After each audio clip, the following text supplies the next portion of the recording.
Gece iner çölün üstüne,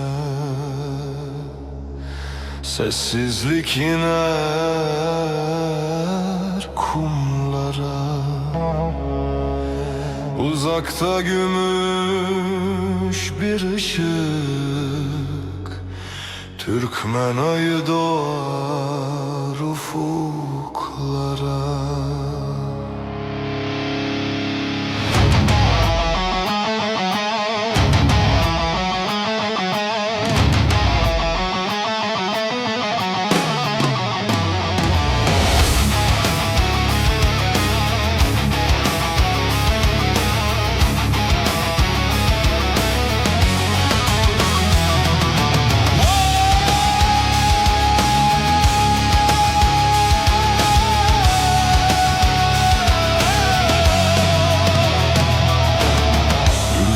Taşır o eski sözleri, mermer şehir tarihi fısıldar. Atalarım kalbimde iz koyar, zaman bu ruha sonsuz güç katar. Demir irade, sarsılmaz inanç, küllerden doğan yıkılmaz direnç.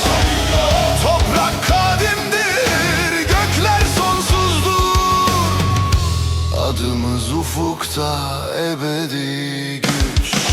Türkmen ayı yüce göklere yüksel, adın uzansın uzak alıslara.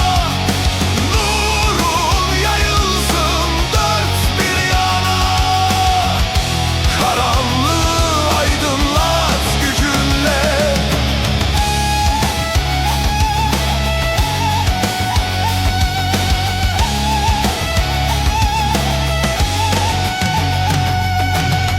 Gölgemde yürür benim büyük atam, Oğuz Han'ın mirası benim kanımda. Bozkurt açar yolu yüce dağlarda, korku bilmez bu yürek savaşlarda. Altı oğul yüce bir kuvvet, birliğin kudreti dağları deler. Kuruldu nice büyük devletler, şanla yükseldi bu büyük millet. Kanımızda yankılayan bir ant var, taşa kazınmış o kadim nişanlar.